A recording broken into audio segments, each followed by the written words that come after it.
inspirer, pour nous convaincre, pour nous conduire, nous faire réaliser la vérité du divin. Il n'y a absolument pas de hasard dans ces choses.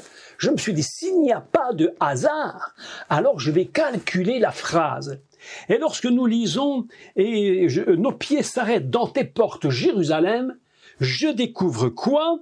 Je découvre que sa valeur est de 2028. Et il y a dans les psaumes un verset qui vaut 2028. Et ça, c'est extraordinaire. Et nous allons le lire ensemble dans 2028. Il s'agit donc du psaume 95 et au verset 6. Nous allons le lire. Psaume 95, verset 6, c'est la même valeur. Quand tu lis le verset 6, ou que tu lis « Nos pieds s'arrêtaient dans tes portes, Jérusalem », la valeur est la même exactement. Et quel est ce verset 6? Écoutez, le texte est absolument, mais génial. C'est absolument formidable. Le texte 95, verset 6 dit ceci. « Venez, Baou, venez, venez. Prosternons-nous. » Je le lis en français. « Humilions-nous, fléchissons le genou devant l'Éternel qui nous a fait. » Il ne faut pas lire le Créateur, même si c'est vrai, mais en réalité, qui nous a fait. Et là, ça nous rappelle quelque chose immédiatement. C'est là que j'aime énormément ce décodage hébraïque. Il dit, venez, prosternons-nous, soyons dans l'humilité. Et si nous lisons le texte réellement, traduit littéralement dans sa conjugaison, c'est « venez, nous nous prosternerons ».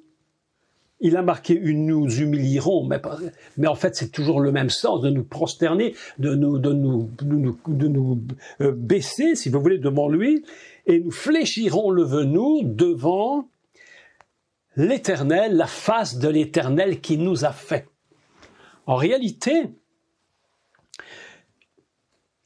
je suis en train de lire ce texte et je me dis, je suis dans la joie quand je vais à la maison de l'Éternel, et puis j'arrive à Jérusalem, je rentre dans les portes, et qu'est-ce que je fais? La première chose que je fais, lorsque je rentre dans les portes, eh bien je me prosterne devant l'Éternel. Je ne rentre pas comme ça. Je ne me permets pas de rentrer n'importe comment. Même dans Jérusalem. Vous vous rendez compte, mes amis, que ce que je vous dis est incroyable. Vous imaginez une seconde si à chaque fois qu'un touriste ou un croyant monte à Jérusalem et à chaque fois qu'il voit une porte, la porte de Damas ou n'importe quelle porte de Jérusalem, à chaque fois qu'il passe par une porte, il s'arrête, il se prosterne, il s'humilie et il fléchit les genoux devant l'Éternel qui l'a fait. Vous imaginez ce qui se passerait en Israël aujourd'hui, alors que tous les croyants vont faire du tourisme si chacun devait faire cela. Et pourtant, c'est ce qu'il dit. Lorsque je suis dans les portes, en réalité, c'est exactement la valeur, la même valeur. Je me prosterne. Mais ça nous rappelle quelque chose. Lorsqu'il dit « je fléchis le genou devant la face de celui qui m'a fait ». Mais où? Écoutez-moi, ça c'est très important ce que je vous dis. Et c'est révélateur de ce psaume, tellement il est puissant. À quel endroit dans la Bible, pour la première fois, et je sais que vous le savez, mais je vais vous le dire encore et encore, à quel endroit, la première fois, est-il écrit « je fléchis les genoux devant le Père, devant celui qui m'a fait ». Eh bien, mes amis, c'est dans le livre de Bereshit, lorsque Dieu dit qu'il bénit Adam et qu'il lui dit « Vaïbarer ». Il lui dit « je te bénis ». Et en réalité, c'est le même verbe exactement que se mettre à genoux qui est utilisé dans le psaume 95, ici dans le 95, au verset 6. Autrement dit, que dit... Non mais c'est puissant, écoutez-moi, c'est puissant. Qu'est-ce qu'il dit David à travers le code de Torah? C'est fort puissant. Il dit, en fait, je vais à la maison de l'Éternel, mais pour y arriver, il faut que je passe par les portes. Et en fait, ces portes, c'est les 4 pères. Ce sont les 3 patriarches, les 3 patriarches. Abraham, Israël, Jacob, je vais jusque-là. Je suis dans leur chemin.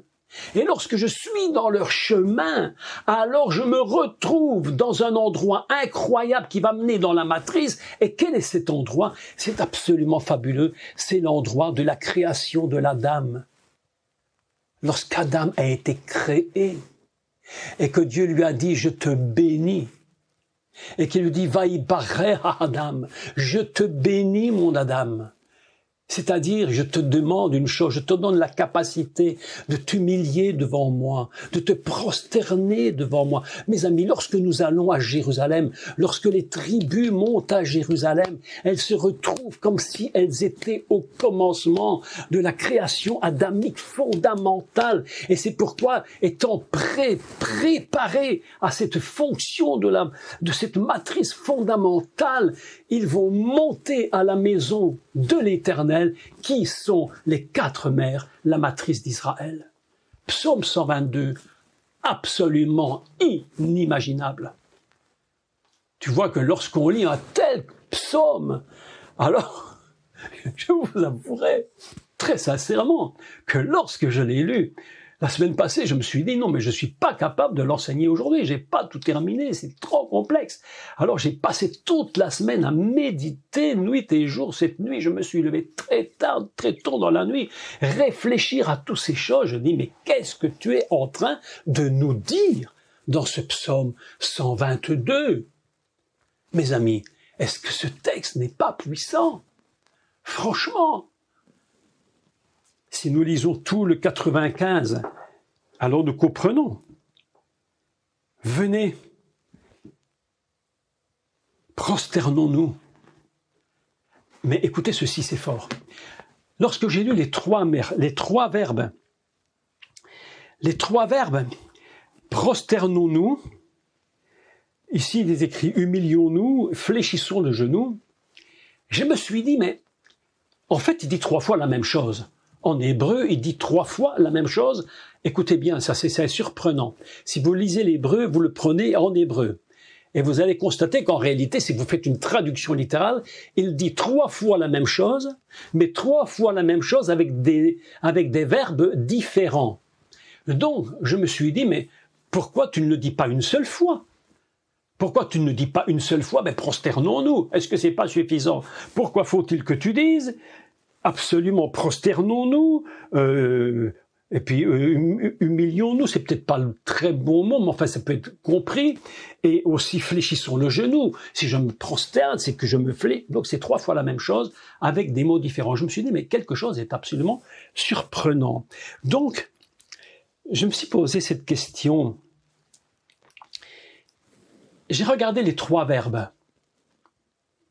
Je les ai examinés de près, et j'ai constaté une chose, exactement comme pour les 4 mères d'Israël. Lorsque vous prenez les premières lettres des 4 mères, vous trouverez Barzel, le fer.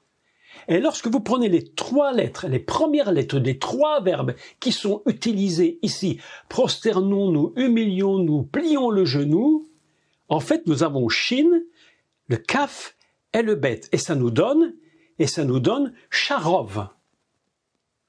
Les 3 consonnes, côte à côte, les 3 premières consonnes de chaque verbe, mis côte à côte, nous donnent Charov, qui signifie quelque chose de très intéressant, c'est se reposer. Se reposer, c'est être dans la paix et la tranquillité, quelque chose qui ne nous trouble pas. Il y a un état quasiment de cohabitation, de tranquillité. Jérusalem est fait pour être dans le repos. Jérusalem est une ville qui est conçue pour la tranquillité. C'est une ville qui est faite, j'allais même dire, passez-moi l'expression un peu bien française, une ville qui est faite pour dormir sur ses 2 oreilles. Se reposer.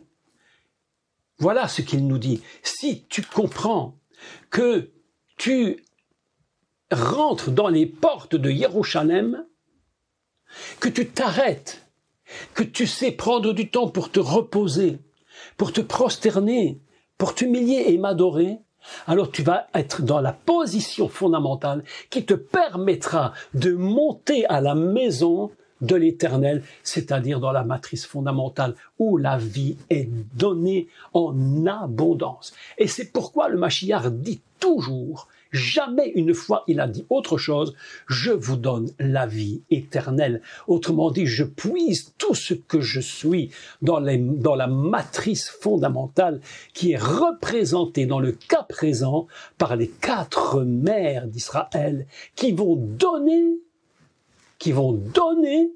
les 12 tribus. Et nous ne sommes plus du tout surpris de lire le verset 4 où il dit, ou le verset... je suis là, le verset 4 où il est écrit « C'est là que montent les tribus et les 12 tribus ». Vous voyez que ce n'est pas par hasard. Tout ce code de Torah est tellement puissant, est tellement impressionnant. Alors, quelque chose est absolument extraordinaire, est totalement prophétique maintenant. Maintenant, nous rentrons dans une dimension extrêmement prophétique. Vous avez constaté, et depuis longtemps je le dis, ça fait maintenant plus de 10 ans que j'enseigne ces choses, et je n'ai jamais cessé de les dire, et encore ici, c'est m'être prouvé une fois de plus, Jérusalem est une ville qui ne peut en aucun cas être divisée. C'est absolument impossible. Selon qu'il est écrit, Yerushalayim Habnouya Keir, Jérusalem est bâtie.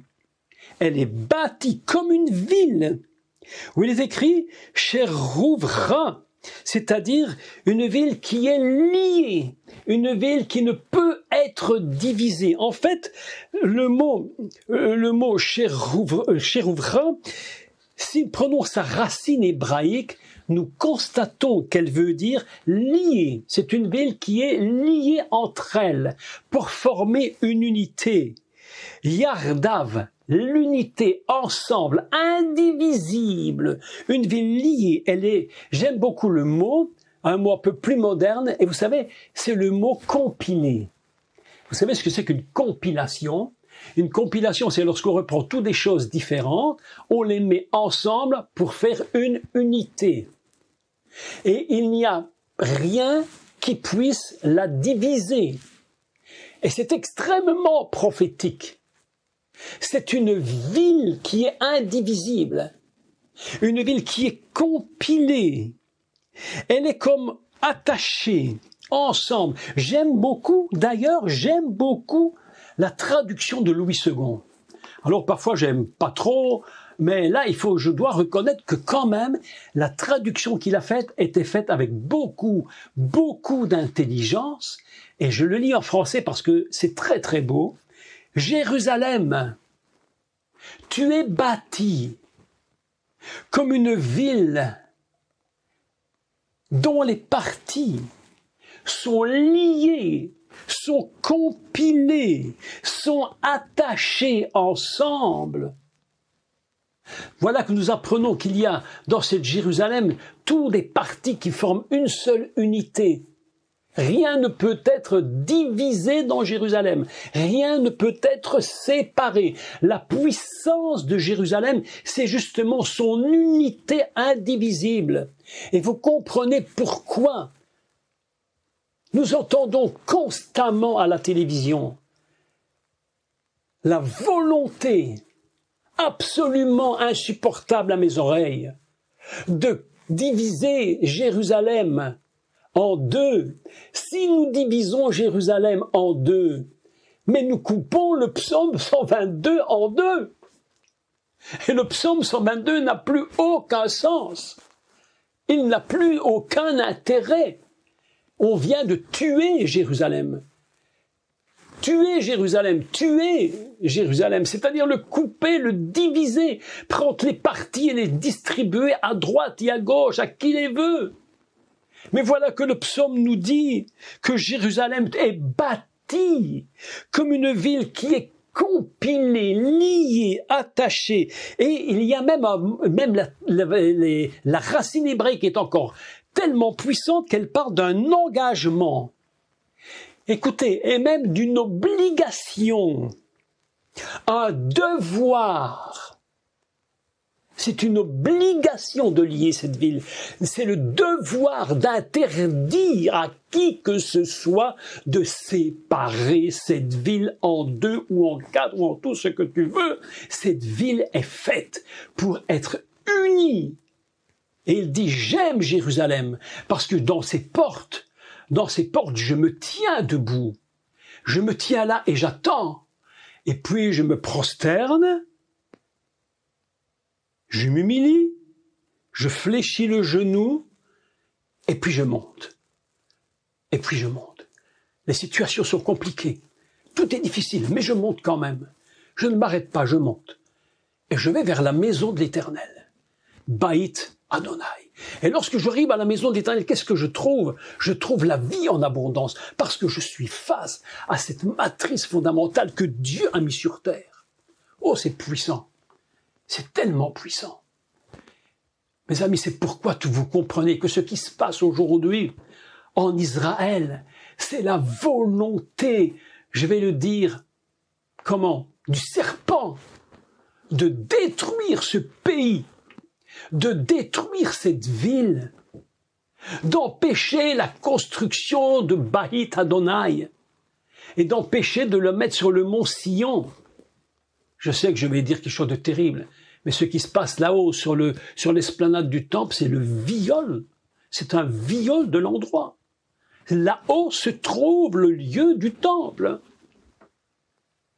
C'est pourquoi lorsque le juif va au mur des lamentations, au Kotel, on dit c'est pas un très bon mot, le mur des lamentations, mais en finalité, je me dis c'est peut-être pas si faux parce que oui, il y a une lamentation dans le cœur. Lorsqu'on voit les murailles du temple et qu'on ne peut plus aller au temple parce qu'il n'y a pas de temple. Mais mes amis, est-ce que vous êtes conscients que Israël, dans le monde entier, c'est le seul pays au monde où on lui interdit d'avoir son temple? Allez à Rome et dites qu'on va raser le Vatican. Allez raser le Vatican et dire on ne veut plus de vous ici. Mais mes amis, mais c'est absolument inconcevable. Inconcevable. Mais Israël, lui, n'a pas droit à son temple. Mes amis, ce psaume est tellement prophétique qu'il dit c'est là à Jérusalem que les 12 tribus vont monter. Ça veut dire quoi? Ça veut dire que Dieu est en train de prophétiser par David que la voix du Mashiach, c'est les portes. La voix du Messie, fils de David, est en train de dire « Mes 12 tribus vont revenir à Jérusalem. Elles vont rentrer par les 12 portes. » Et lorsque vous regardez la Jérusalem céleste, les 12 portes portent comme nom les 12 tribus. Psaume 122. Est-ce que tu pouvais imaginer une fraction de seconde que le psaume 122 pouvait nous dire une chose pareille? Si ça, c'est pas le Saint-Esprit qui te fait comprendre ça, tu peux pas le comprendre. Tu le lis, puis c'est tout, ça s'arrête. Mais j'ai compris que dans chaque parole du Mashiach, dans chaque parole de l'Éternel, il y a à l'intérieur des mystères que Dieu est en train de nous dévoiler pour nous dire « Mon pays ne sera pas partagé. Il ne sera pas partagé. Les étrangers pourront y venir pour adorer, mais mon pays, c'est mon pays. Ma ville, c'est ma ville. Ma maison, c'est ma maison. Et personne n'a le droit d'y toucher. » Je crois. Si je comprends bien, prophétiquement, ça veut dire que le 3e temple sera rebâti. Je le crois. Sinon, ce psaume n'a pas de sens. Nous irons à la maison de l'Éternel. pour y aller, il faut qu'il y soit. Je suis en train de me dire, mais Seigneur, il faudra donc que le temple soit rebâti. Pour que les 12 tribus puissent y retourner. Nous sommes dans un temps incroyable, à la fois dramatique et à la fois tellement excitant.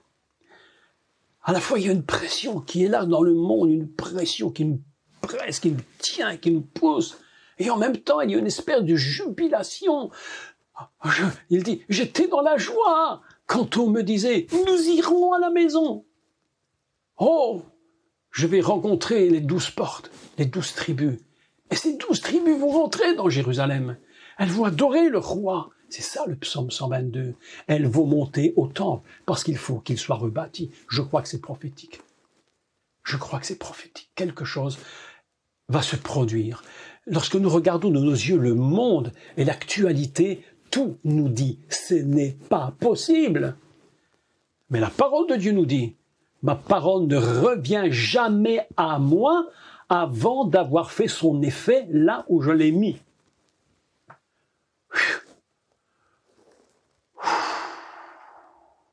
Oh là là, psaume 122, exceptionnel. Comme une ville dont les parties sont liées ensemble. La racine hébraïque nous dit que c'est une obligation. Et même plus, ça va même jusqu'à nous dire que c'est un devoir de garder Yerushalayim dans son unité, dans l'unité Yardav, dans son ensemble indivisible, et même plus encore, il y a un mot dans la racine qui nous dit que nous avons une dette vis-à-vis du Seigneur. Il nous l'a donnée et nous avons maintenant le devoir de la garder. Voilà ce que Dieu dit à son peuple. Garde ma ville, parce que c'est dans ma ville que se trouve le cœur et la matrice du commencement. Tout part de Sion. C'est de Sion que sort la parole de l'Éternel. C'est puissant. C'est tellement puissant ce texte. Psaume 122. Nous allons, la semaine prochaine, reparler du verset 4, le 5 et le 6, peut-être jusqu'à la fin si j'ai le temps de tout expliquer, mais bien en détail, que l'on comprenne ce qui est dit. Lorsqu'il est dit « demander la paix de Jérusalem », vous savez que le mot qui est utilisé ici, « Shalom, Shalom, Yerushalayim », vous connaissez le chant, hein? « Shalom, Shalom, Yerushalayim », vous connaissez, « demander la paix de Jérusalem ». Mais en fait, le mot « demander » a deux sens là, il y a d'autres sens. C'est le sens de demander la paix, mais c'est aussi de demander dans quel état se trouve Jérusalem. Dans quel état il se trouve.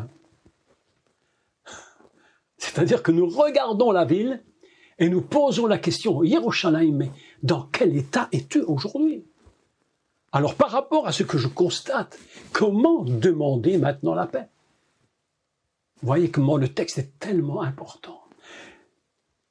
Je suis en train vraiment de constater que lorsque David écrit ses psaumes, il y a une telle révélation dans les mots, une telle révélation dans la pensée divine, dans ces psaumes. C'est d'une telle profondeur. Et ça nous révèle les mystères du psaume. Donc, Jérusalem, ville indivisible.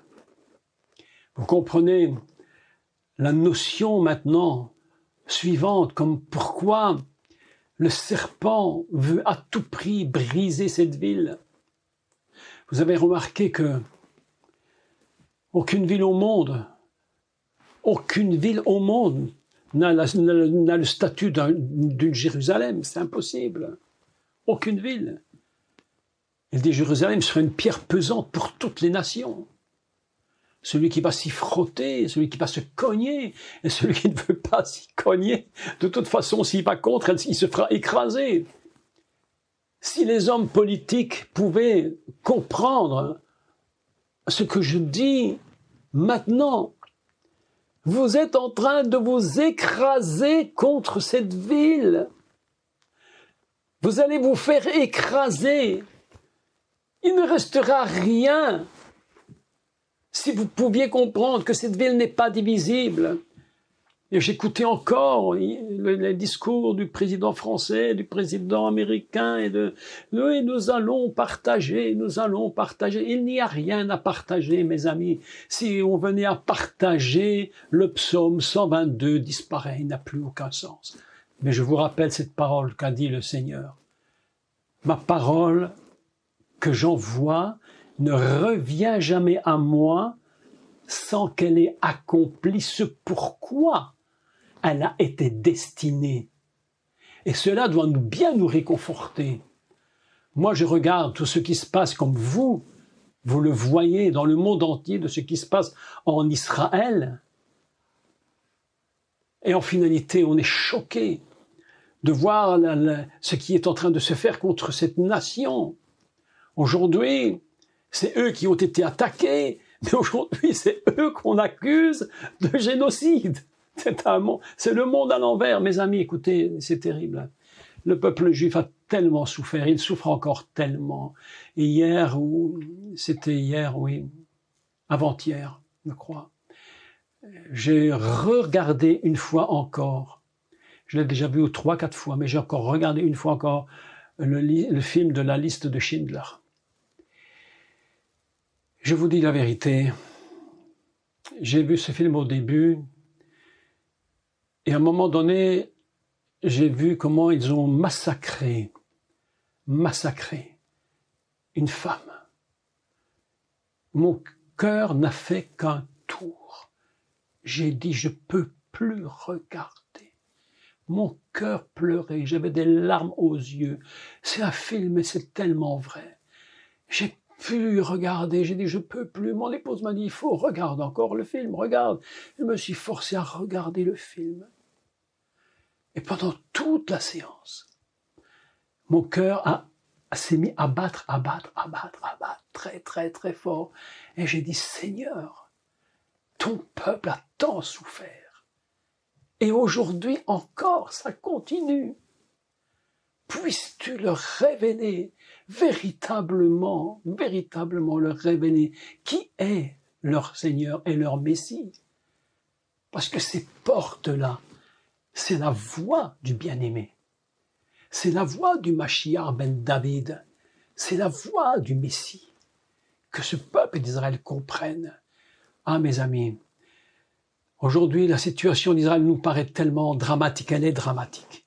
Beaucoup de morts, de tous côtés, des innocents, enfin, de terrible. Mais une chose est vraie et certaine.